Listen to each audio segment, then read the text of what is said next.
Welcome to the Deep Dive. We take stacks of research, articles, real-world insights, and, well, we boil them down into those useful nuggets of knowledge you can actually use. That's the goal. Today, we're diving into something that, honestly, is often misunderstood.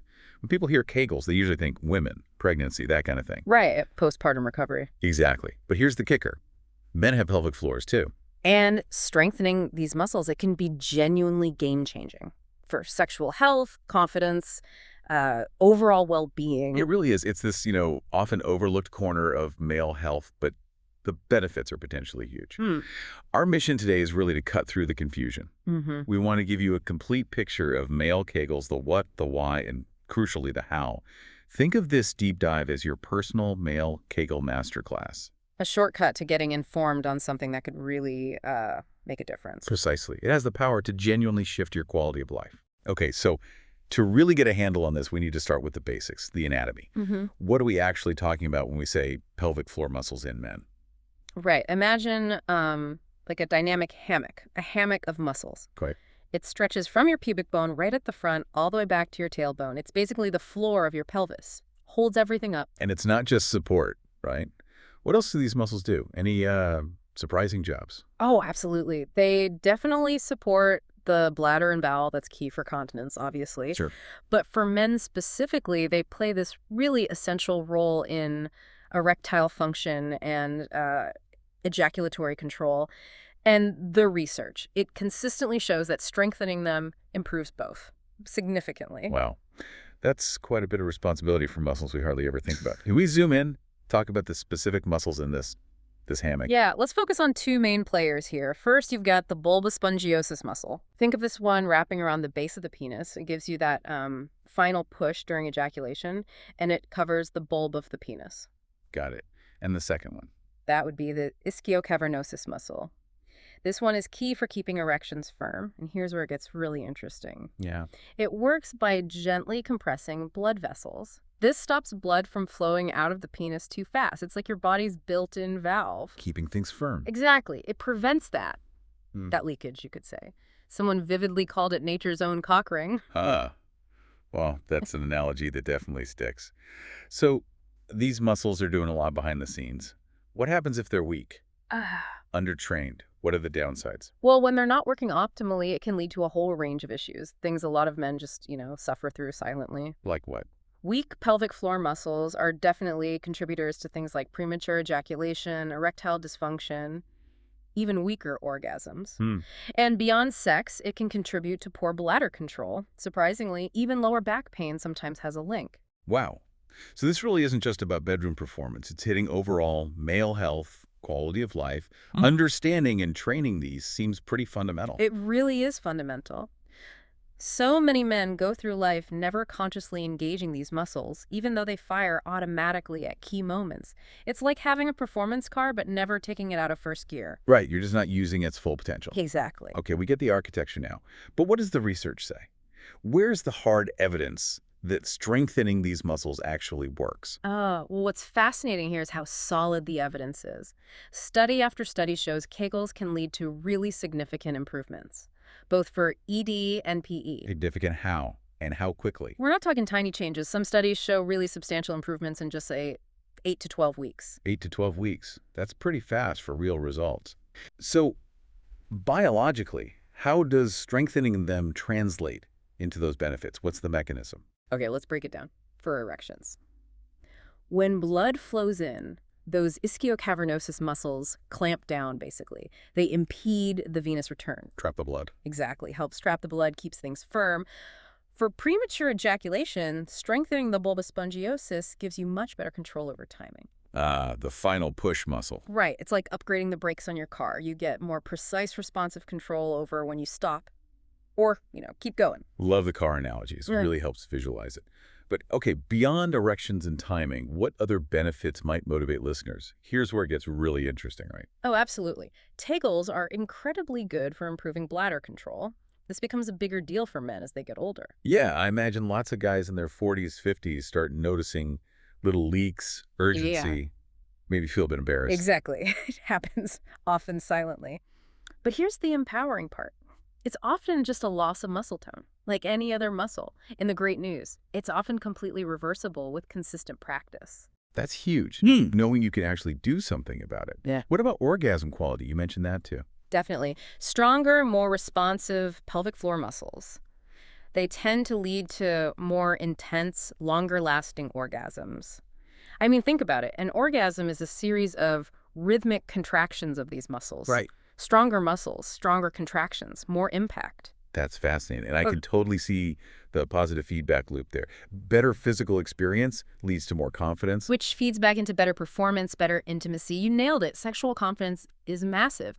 When guys see real, measurable improvements from these exercises, it genuinely shifts their whole approach. All right, so we've got the what, the why. Let's get practical. The how. Yeah. Finding these muscles is usually the biggest hurdle, right? It's not like flexing your bicep. You're spot on. That's the first challenge because they're internal, invisible. But there are some pretty foolproof ways to find them. First up, the stop the stream method. Next time you're urinating, just try to stop the flow midstream. Don't use your hands. The muscles you squeeze to do that, that's them, your pelvic floor. Makes sense. But you shouldn't practice Kegels that way regularly, right? I've heard that's not good. Exactly right. Crucial point. It's only for identification. Doing it regularly can mess with proper bladder emptying. So think of it as a one-time diagnostic tool, not your training routine. Got it. Diagnostic only. What's technique number 2? The prevent gas technique. Picture this. You're in a dead silent room, maybe a library meeting, and you feel gas coming on. You absolutely cannot let it out. The muscles you tighten to hold that back, also your pelvic floor. Okay. Super relatable. Probably done that without realizing what muscles I was using. And number 3. The lift and squeeze method. Yeah. Try to imagine you're lifting your testicles up towards your belly button, using only internal muscles. You should feel a gentle lifting right in the perineum. That's the spot between your testicles and anus. Great visualizations. So once you think you're engaging them, what should it actually feel like? How do you know you've got the right spot? Good question. When you do it right, it's a gentle lifting in the perineum, maybe a slight inward pull of the testicles, possibly a very subtle tightening around the base of the penis. Subtle being the key word. Yes. And crucially, no tensing in your butt, thighs, or abs. You should be able to breathe normally, even talk while you're contracting. That point about not using other muscles seems key. What are the common mistakes guys make starting out? Oh yeah, easy mistakes to make. The biggest is over-squeezing, thinking harder is better. But these are endurance muscles, right? Not power muscles. Think marathon runner, not power lifter. Another big one is holding your breath. Breathe normally through it. And some guys accidentally push down instead of lifting up. Totally the opposite of what you want. And finally, expecting instant results. It takes time. Consistency. Okay, anatomy, benefits, finding them, check. Now, the training program itself, the masterclass part. Let's walk through a progressive plan. Let's do it.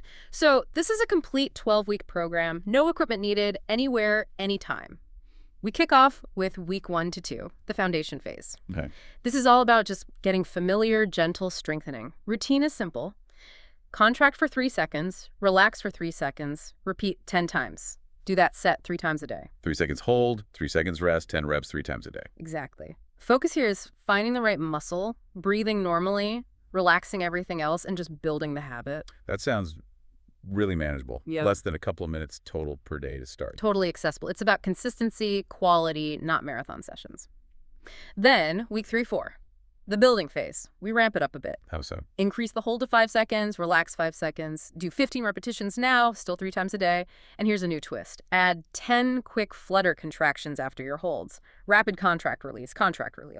The flutters. Why add those quick bursts? What's the thinking there? Great question. If we connect this to the bigger picture, your pelvic floor has different types of muscle fibers. Some are for endurance, like holding things steady, slow twitch. Others are for quick, powerful actions, fast twitch. Right. The long holds target the endurance fibers. The quick flutters hit those fast twitch power fibers. Training both is key for optimal function, like during sex. You need both stamina and quick response. Training the marathon and the sprint capability. Right. Makes total sense. Okay, what's next? Week 5-8, the strength phase. Yep. Now we push it further. Aim for 8-second contractions, 8-second rests. You'll do 20 of these long holds, plus 15 quick flutters, still 3 times a day. A new challenge. The new challenge is trying them in different positions, sitting, standing, lying down.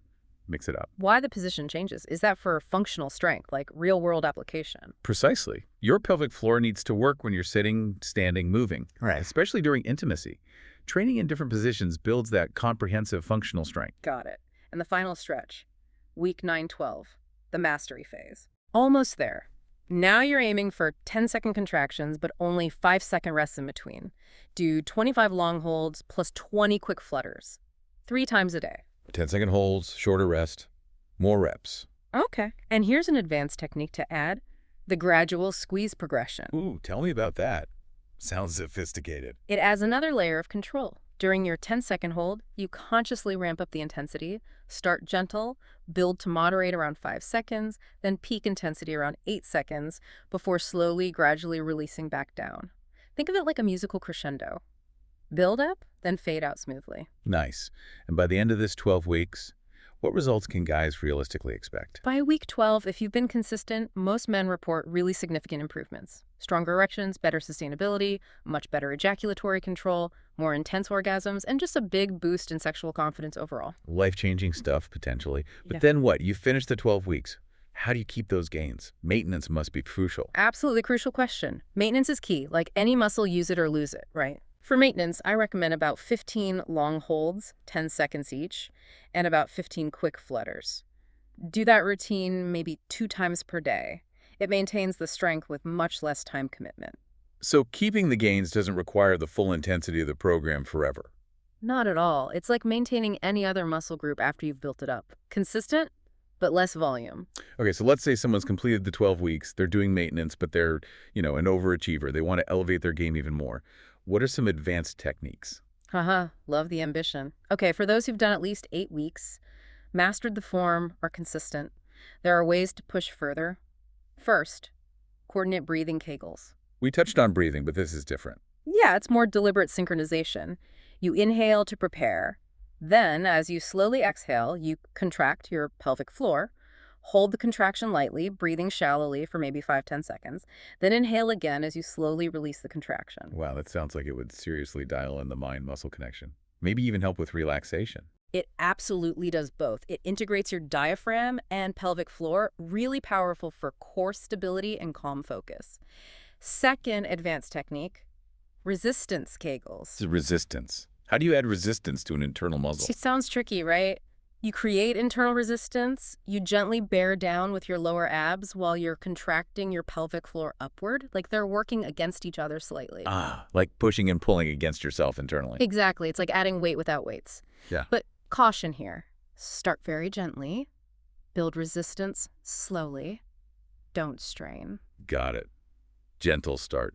What else for the advanced crowd? Positional challenge Kegels. We mentioned different positions earlier, but take it further. Try doing them during a squat hold or while holding a yoga bridge pose, maybe even during light cardio like walking. Walking Kegels. Yeah, and the ultimate challenge, during sex itself. Whoa, okay, that's definitely next level. How does that work? It's incredible for stamina and control. Guys who master this can use contractions during intercourse to maybe boost an erection if it starts to fade, or to hold back ejaculation when they feel close. Plus, it can intensify sensations for both partners. It really is like unlocking a secret superpower. A superpower you already had, just needed to learn how to use. Okay, one more. One more. Pelvic tilts with Kegels.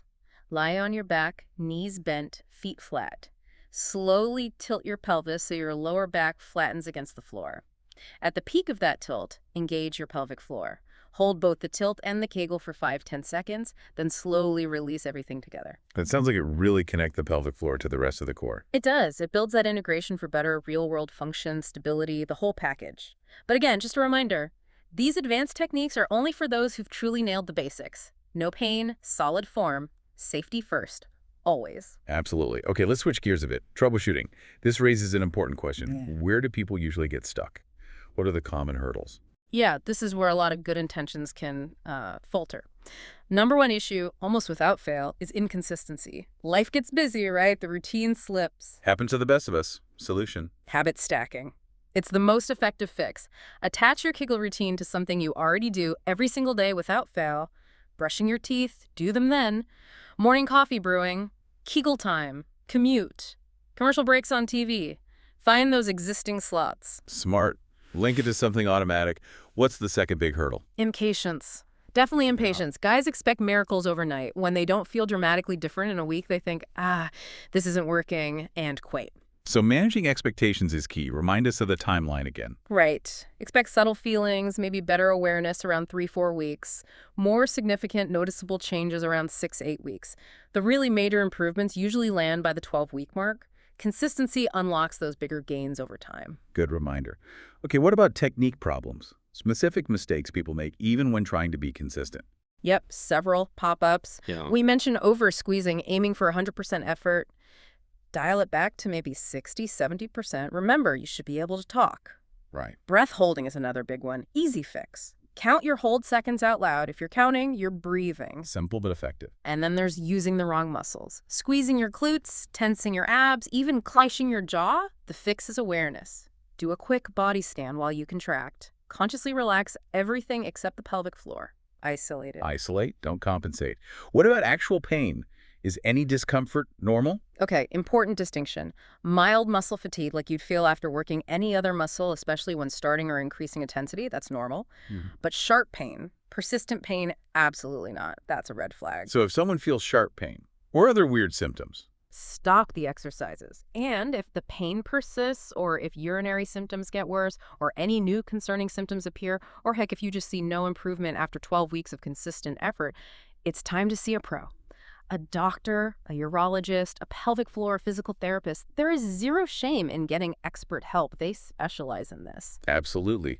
And what if someone tries the identification techniques, really tries, but just cannot seem to find or feel those muscles working? Also pretty common and definitely frustrating. A few options. You could look into biofeedback devices. They give you visual or auditory feedback when you contract correctly. Okay. Or even better, work directly with a pelvic floor physical therapist. Yes, they absolutely work with men too. They have techniques to help you find and activate those muscles, and sometimes it just takes more time. Spend maybe 2 or 3 weeks purely on identification before even starting phase 1. Patience, consistency, don't give up.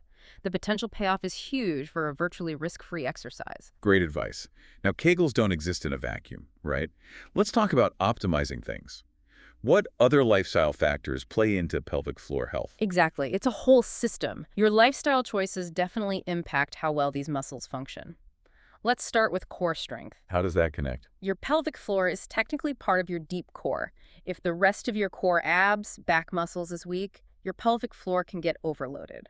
So good core exercises like planks, dead bugs, bird dogs, proper squats, they all help support it. And exercises to avoid. Yeah, things that create excessive downward pressure. Really heavy overhead lifts or intense crunches, especially if you hold your breath while doing them, those can actually strain the pelvic floor. Train smart, not just hard. Makes sense. What about cardiovascular health? I imagine blood flow is key. Oh, it's a huge factor, especially for erectile function, which is all about blood flow. So anything good for your heart is good for your pelvic health. Regular cardio, healthy blood pressure, cholesterol, blood sugar, all crucial. Any dietary tips for blood flow? Definitely. Foods that boost nitric oxide are great. Think leafy greens, beets, watermelon, even a bit of dark chocolate, nuts, seeds. And on the flip side, things to limit. Excessive alcohol, smoking, loads of sodium from processed foods, too much sugar, they basically gum up the works. Right. And I bet stress plays a role too. Stress is massive. Chronic stress pumps out cortisol. Cortisol suppresses testosterone and it creates tension everywhere, including clamping down the pelvic floor muscles in a bad way. So stress management is pelvic floor care. Totally. Things like deep breathing, which actually coordinates your diaphragm and pelvic floor, getting enough sleep, like 7 to 9 hours consistently, mindfulness or meditation, regular physical activity, they all help manage stress and relax that tension. What about just how we sit or sleep? Posture and position. So many of us sit all day. Huge impact. Prolonged sitting, especially slouching, is not great for the pelvic floor. If you sit a lot, take breaks every hour, sit tall, consider a standing desk part-time. And hey, you can do discrete Kegels while you sit. Turn commute time or desk time into training time. Desk-friendly Kegels. Love it.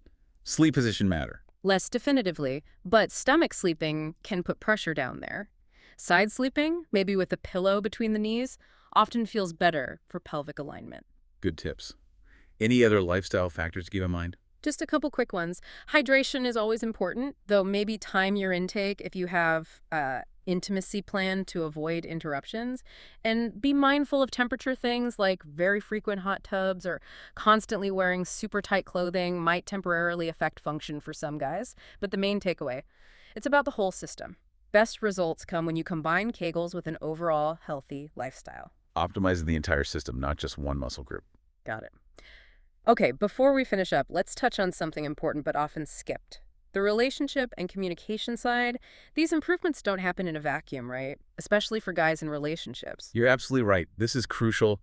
Sexual health is relational. Communication is key. If you're going to start this, how do you talk to your partner about it? Yeah, how do you bring it up without making it sound like there's a problem? Frame it positively. Instead of, I need to fix my premature ejaculation, maybe try, hey, I've been learning about these exercises that can apparently improve stamina and sensation for both of us. Plus, they're good for my overall health. I'm thinking of trying them to maybe enhance our connection. Focus on enhancement, mutual benefit, overall health, much better framing. Exactly.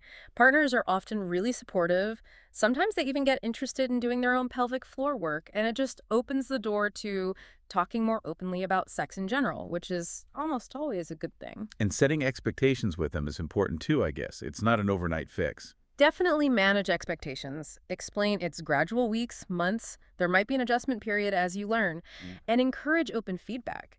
Partner feedback can actually be super helpful. How so? How can their feedback help the training? They might notice subtle shifts before you do. Maybe they'll say, you seem more confident tonight, or wow, that felt different, stronger. Hearing that can be incredibly motivating and tell you you're on the right track. That makes sense. What about single guys? How does the motivation or approach differ? The exercises are the same, obviously. But the motivation might be more about self-awareness, noticing changes in morning erections, feeling more general physical confidence, improving bladder control. And, frankly, it's great preparation for future relationships. That underlying confidence from taking charge of your health, that's attractive, period. True. And what about performance anxiety? That can sabotage everything, strong pelvic floor or not. Such a critical point. Anxiety is a performance killer. The key shift is from focusing on the outcome, I must last X minutes, to focusing on the process and the connection. How do Kegels help with that? The training itself builds body awareness. You learn to feel what's happening down there. You can use that awareness during intimacy to stay present, focus on sensations, on your partner, rather than getting lost in anxious thoughts. Use the Kegel skill, the ability to contract or relax mindfully. Release the pressure to be perfect. The confidence from the training helps enable that mental shift. So the physical training supports the mental game. What about guys who just feel embarrassed, ashamed even thinking about needing this? Yeah, that stigma is real. I always stress, this isn't about fixing something wrong with you. It's about optimization, like an athlete working with a coach. Good analogy. Taking charge of your sexual health, that's maturity, that's self-respect. So many men suffer silently. Taking action is empowering. Think of it as being a better partner, investing in your well-being. Nothing shameful about that at all. Well said. Okay, so what does this all mean for the long haul? We've done the 12 weeks, we're feeling good. How do we maintain this? This is where people often drop off, right? Yeah, absolutely. The maintenance phase is where the real long-termist success happens or doesn't. People get results and think, great, done. But muscles need consistent work. So what's the plan? Back to the full 12-week routine forever? Thankfully, no. I like the 80-20 maintenance rule. You can typically keep about 80% of your gains with roughly 20% of the peak training volume. Okay, what does that look like practically? Usually around 10-15 long holds, maybe 10 seconds each, plus 10-15 quick flutters.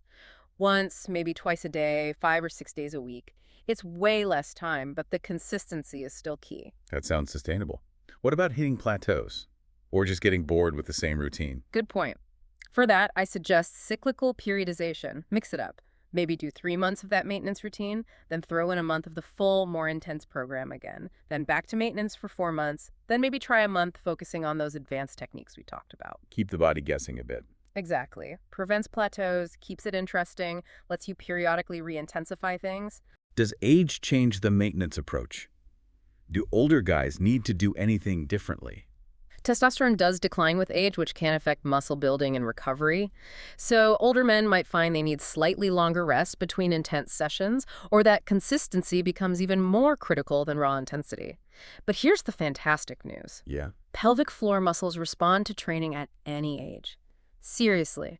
I've seen men in their 70s get incredible results, better function, more confidence. It is never too late to start strengthening these muscles. That is incredibly encouraging. Okay, travel. Lots of people travel for work or fun. How do you maintain consistency on the road? Kegels are the perfect travel exercise. They're invisible, require no equipment. You can literally do them anywhere. On a plane, in a hotel room, waiting at the gate, during a long car ride, if you're the passenger. True. The trick is linking them to portable daily routines, maybe right after you shower in the hotel or while winding down before sleep. Build those location-independent habits. How do you track if your maintenance is actually working long-term? How do you know if you need to step it up? I suggest doing little quarterly check-ins with yourself. How are things objectively? Morning erection quality, bladder control holding steady. How about functionally? Sexual confidence, stamina, orgasm intensity still good. So paying attention to those key markers. Yeah, doesn't have to be a formal log, even just a mental check-in. Are things stable? If you notice a gradual slide backwards in any of those areas, weaker morning erections, PE creeping back, less control, just feeling less connected down there, that's your sign. Time for a tune-up. Exactly. Time for maybe a refresher month, back on the full program, or time to introduce some advanced techniques if you haven't already. Makes sense. What are the absolute core principles for making this stick long-term? Okay, 3 big ones. 1, consistency beats intensity every time. A little bit most days is far better than a huge session once a week. Got it. 2, progress isn't always linear. You'll have good weeks and maybe some meh weeks. Don't panic if you feel you slipped back slightly. Just get back to the routine. It happens. Ride the waves. Exactly. And 3, community matters. Whether that's your partner being supportive, finding a men's health group, or even an online forum. Sharing the journey, knowing you're not alone, it makes a huge difference in sticking with it. These principles apply to pretty much any health goal, really. So true. All right, as we wrap up this masterclass, let's bust some myths. There are so many misconceptions floating around about male Kegels. What are the biggest ones that stop guys from even starting? Oh boy, there are plenty. The absolute classic is myth #1. Kegels are only for women. Just fundamentally wrong. Men have pelvic floors, and honestly, the benefits for men, especially around sexual health, can often be even more dramatic than for women. Why do you think that one persists so much? Just history. Largely history and marketing, yeah. For decades, all the talk was around pregnancy and postpartum, men's health focused elsewhere. Plus, maybe some embarrassment. Next up, myth #2. If you're young and healthy, you don't need this. The invincibility myth. Totally. But building these muscles early, that's preventive medicine. You're setting yourself up for decades of better sexual and urinary health. Preventing problems before they start is way better than trying to fix them later. Prevention is key. What's another common one? Myth #3. Kegels will make you last too long, or you won't be able to climax. This shows a misunderstanding of control. Stronger muscles give you more control, more choice. You can use them to delay if you want, or relax them consciously when you're ready. It's about mastery, not becoming permanently delayed. So it empowers choice, doesn't restrict it. Makes sense. Precisely. Then, myth #4. You need fancy equipment or apps? Nope. Biofeedback can help some initially find the muscles, sure, but most guys get fantastic results with zero equipment. Apps, they're just reminders or trackers. Useful maybe, but not essential for the exercise itself. What's myth #5? That impatience one again. You guessed it. Myth #5. If you don't see results in a few weeks, it's not working. This kills so many potentially successful attempts. Real strength gains take time. Remember, 8-12 weeks for significant, lasting changes. Expecting a marathon PB after 2 weeks of jogging, it's just not realistic. Gotta play the long game. Are there any myths that are actually counterproductive or dangerous? Yes, definitely. Myth #6. More is always better. Do Kegels all day. Big mistake. Overtraining can cause tension, pain, actual dysfunction. These muscles need rest like any others. And related.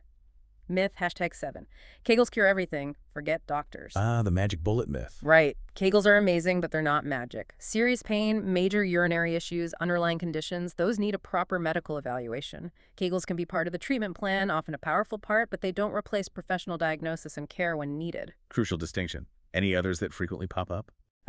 Myth #8. Women can tell if you do Kegels. It's a common question. While the effects better control, firmer erections, potentially more intense orgasms for both are definitely noticeable and appreciated, there isn't some visible change partners suddenly spot. The benefits are functional, experiential, not like suddenly having bigger biceps they can point to. And lastly, myth #9. Kegels don't work if you're already taking ED meds. Actually, the opposite is often true. Oh. Combining Kegels with other treatments like medication often yields better results than either one alone. They can work synergistically. Talk to your doctor, of course, but don't assume it's an either. It can be a powerful combo. Good to know.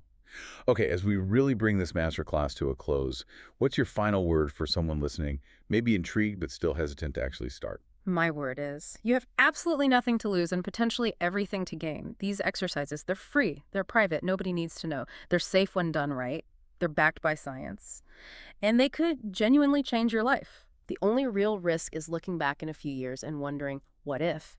Every expert started as a beginner. Trust the process, be consistent, give your body time. Taking charge of this aspect of your health is one of the most empowering things a man can do.